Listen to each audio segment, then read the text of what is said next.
Listening to the Holistic Spaces podcast brought to you by Mindful Design Feng Shui School.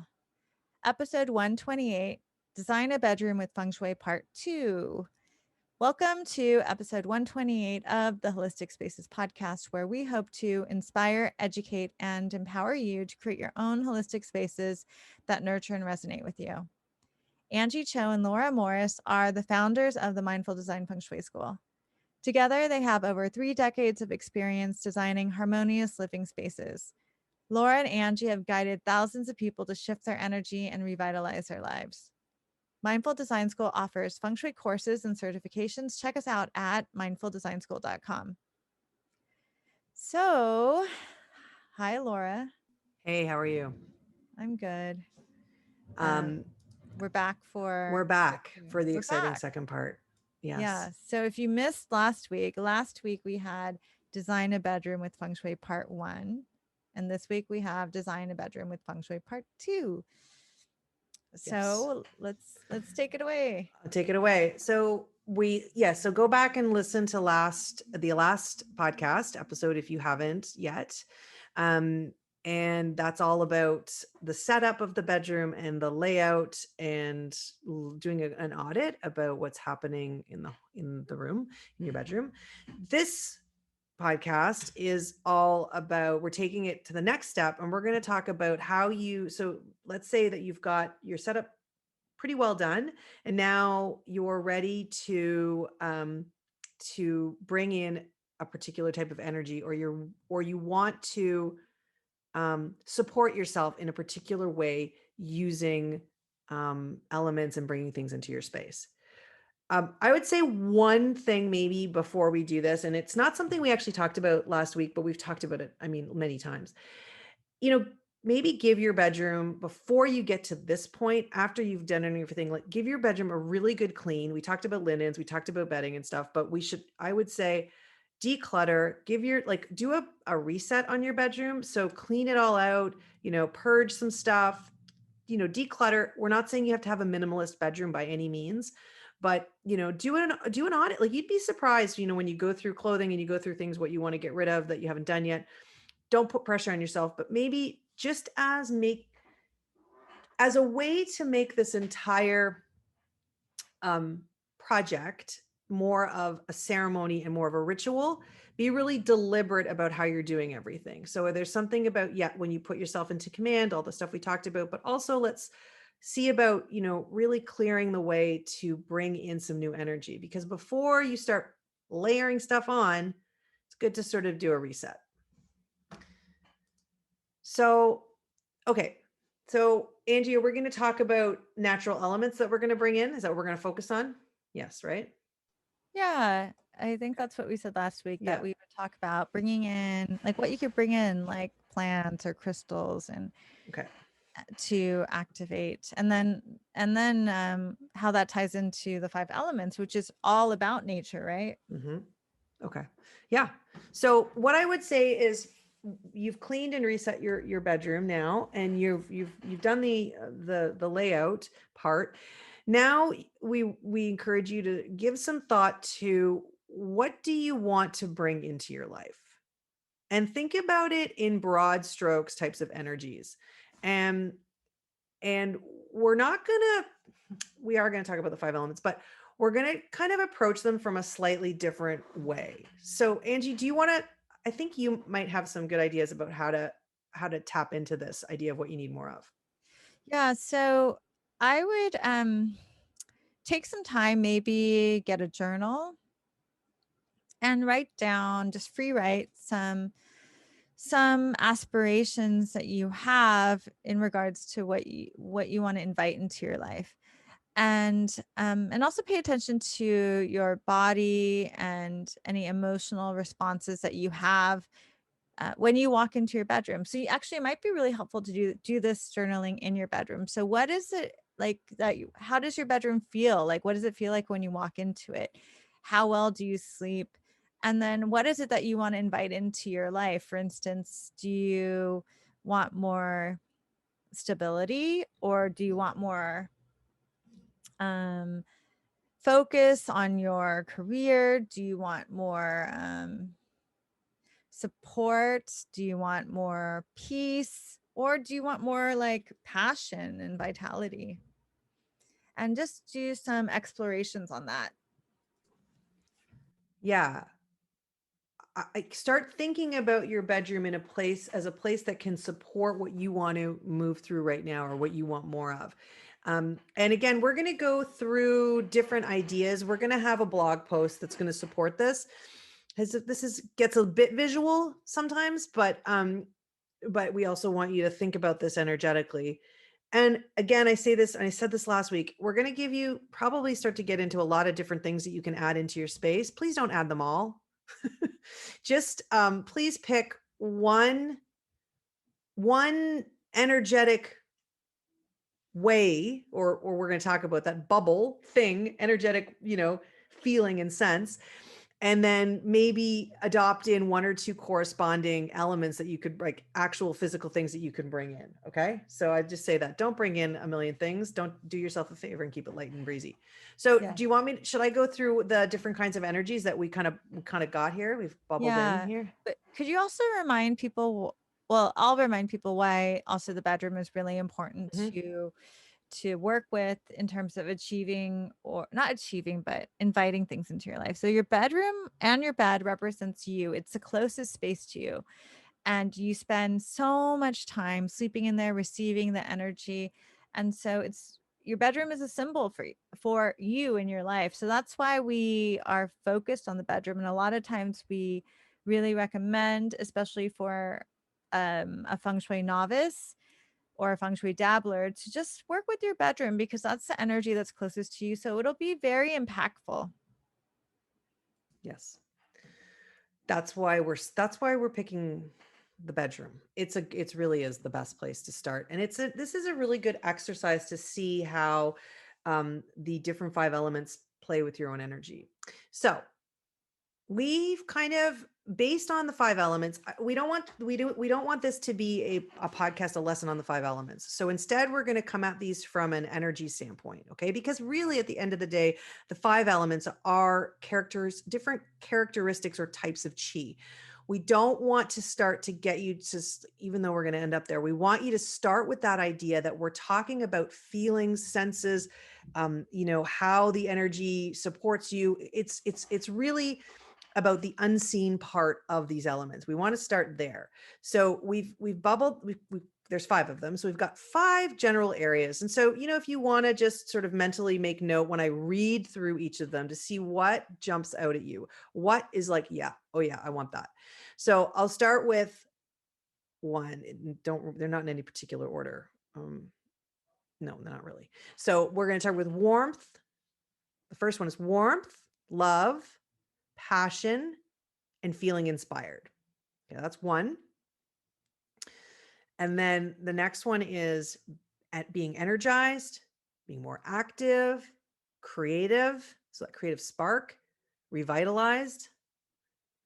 Then the next, third one is being stable, feeling grounded, really focusing on your sense of well being and feeling supported and nurtured. Then we have Why don't cool. why don't we call What? it number 4? Number 4. Yeah. Okay. I forgot the number there. Number 4, quiet, cool, self reflection, depth. So a real depth in terms of knowing. So it's a bit of Wisdom. seeking. Yeah. Wisdom. Yeah. Okay. And then the last one, number 5, is clear, calm, essential, minimal, and simple. Okay, so those are the 5 different energetic bubbles that we've got here. And just to give you a reference, so when we were talking about the warmth, that number 1 is fire, the fire element. When we were talking about the grounding, number 2, nope, number 3, sorry, number 3, we were talking about revitalization, that's wood. No, yeah, that was number Number 2. 2, yeah, it was wood. Number 3 was earth, and that was all about the grounding. Number 4 was the wisdom, right? That depth and that cool. and that's water. And then 5, the last one we went over, is the essential, the clear is metal. Can Okay, I so can I summarize yes, this again? Okay. yes. Number 1 was fire, and that's feeling warmth, love, passion, inspired. Number 2 is wood, feeling energized, active, creative, and revitalized. Number 3 is earth, stability, grounded, well being, nurtured. Number 4 is water, quiet, cool, reflection, depth, wisdom.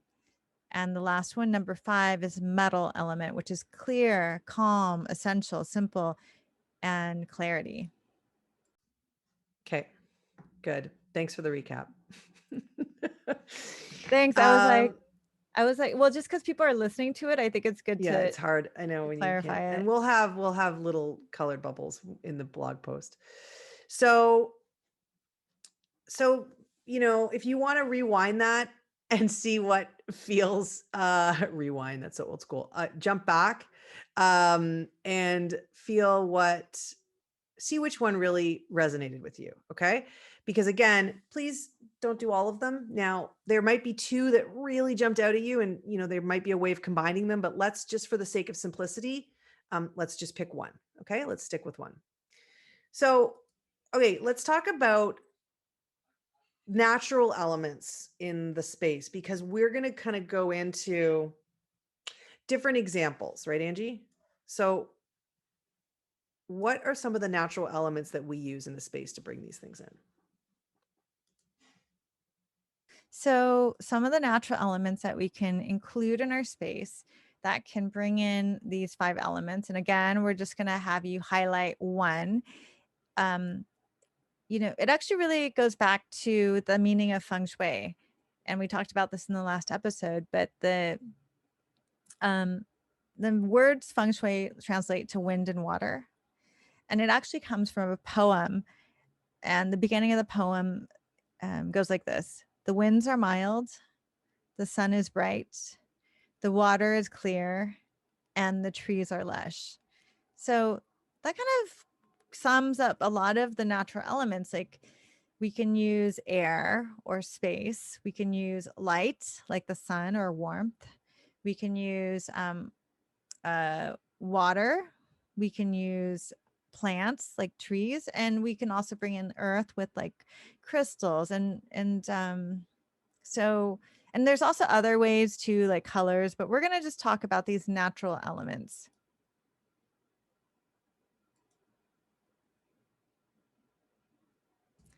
Okay, so let's start with bringing in the lush, that greenery, the plant that we were talking about. So that would be plants. And that is often connected with the wood element, right?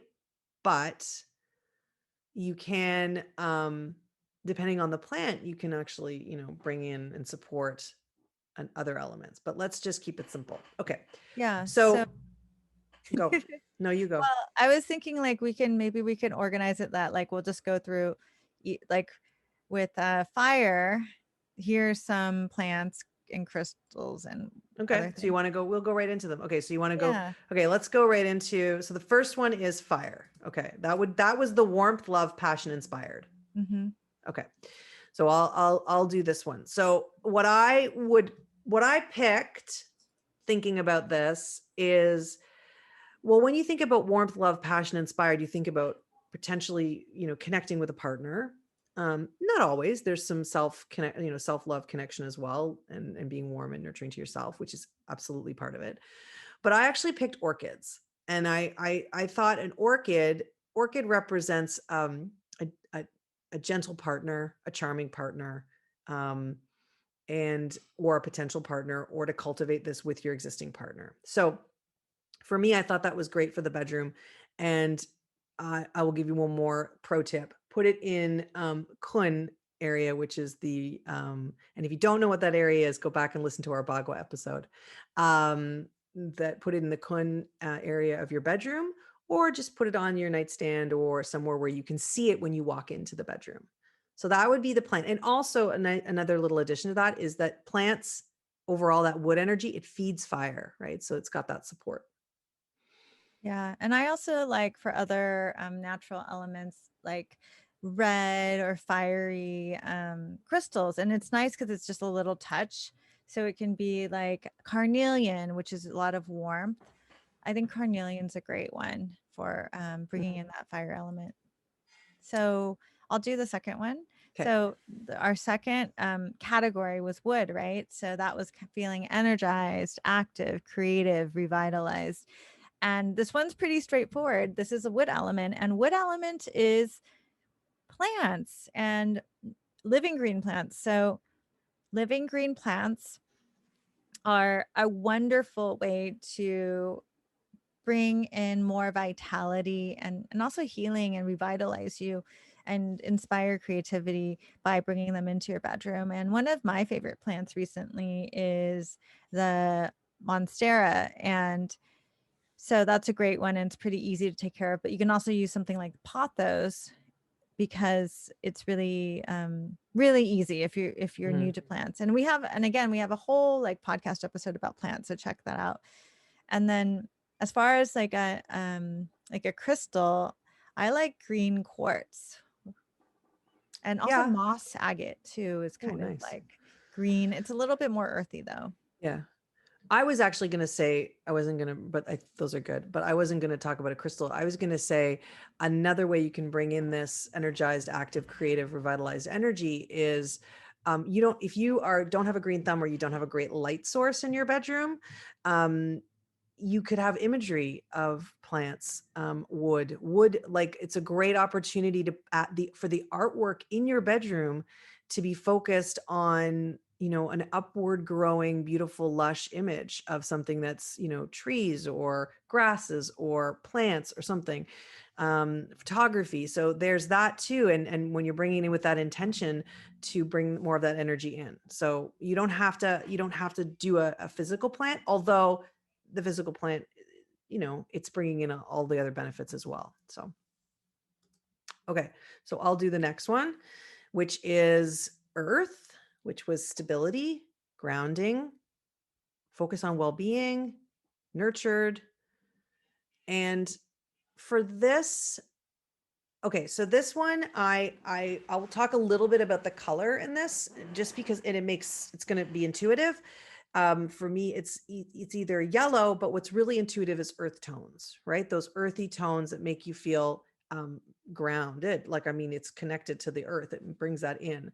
Um, and sleeping on yellow, or I've got, I was looking through some imageries of some beautiful, again, linen sheets. I'm really hot on linen sheets right now.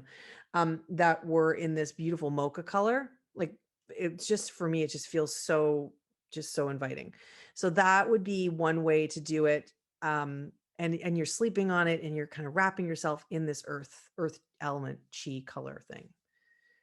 Angie, what do you think? What would be your Yeah, and also addition? some natural elements is bringing in essential oils. I think vetiver Mhm. is a really grounding, earthy essential oil. And also, if we want to bring in light, warm lighting, Mhm. warm lighting will help bring in that earthy element. So the fourth feeling, the fourth category Oh, I is think we're out of order. Hold on. Did we go out of order? Should it be the yeah. fourth was water? Yeah. Okay. So Yep. you're gonna do Okay, okay. so the fourth Cool. is water, and water is the feeling of quiet, cool, reflecting, adaptive wisdom. And Laura already touched on this, but we're creating a more yang or yin space by adding in blackout shades or black or heavy window treatments that allow you to really um, feel or really sleep well without the interruption of light. That can help support this water element. And you can also bring in there are actually some plants that have very dark leaves, like dark purple, and that would be a way to bring in water and with a little bit of wood. And then we also like, you can bring in images of water. Mhm. We don't recommend any moving water in the bedroom, but images of water. And even like as far as crystals go, like there's black tourmaline, there's labradorite. Mhm. I like Yeah. labradorite. It also connects with a lot of the qualities that you want, that energy too, which is that depth, that intuition. This is, this wisdom that you're tapping into from sort of a different area. So that's what labradorite is really known for. Okay, so the last category is metal, and that was clear, calm, essential, simple. It's hard to not talk about color with this one because I just think of white, clean, crisp white. It could be white paint on the walls, white linens. Now we're talking natural elements. You can go with plants with white flowers. I actually I was thinking a peace lily with the white flowers in a white pot. Peace lily, again, it sort of really made me think of calm peace. They're also great plants for filtering the air and clearing the air. So that's what I kind of came to with the natural element. And then what do you think in terms of crystals, Angie? Yeah, I think like clear quartz Hmm. or snow quartz are great options, or selenite. Hmm. They embody that white element, and you can the white color, but you can also use pyrite, other, more metallic looking crystals. And what I was also thinking is like opening the windows Hmm. is purifying the air, bringing in fresh air, and that's really creating more clarity, Hmm. as well as, if even bringing in an air purifier can use kind of that, not like using the air to create more clarity and clean detoxifying. And this would be, if this really resonates with you, this would also be probably a lot of decluttering and a lot of minimizing. So there's more of that, so that there's a lot of open spaces, big, broad open spaces, like as open as it can be if you have a small bedroom. But metal is about those kind of big, sort of, you want to have those areas of nothingness. Okay. So that if this really appeals to you, you might want to do a real audit and a real declutter. Yeah. So this is our part 2 for designing a bedroom with feng shui. We hope you also listen to part 1. And if you have more questions about your feng shui layout, we definitely recommend that you check out our practical feng shui course. You can visit our website at mindfuldesignschool.com and see any upcoming practical feng shui courses or any like certifications that we have available. And thank you so much for listening to this episode of the Holistic Spaces podcast. You can tune in every Monday for a new podcast episode. If you like our podcast, please share it with others. And if you'd like to explore the world of holistic spaces and feng shui on an even deeper level, you can visit our website, online store, and blog for more information about feng shui and holistic living. And be sure to sign up for our newsletter. If you go to mindfuldesignschool.com and scroll to the bottom, you could sign up for our newsletter. We send reminders, and we'll send out a blog post about this where you can see more graphics, which Laura and I are visual people, so it's easier for us to digest it. So we definitely recommend you check out our blog. And you can also just go to mindfuldesignschool.com to see our blog. Thank you so much for listening, and we'll see you next week.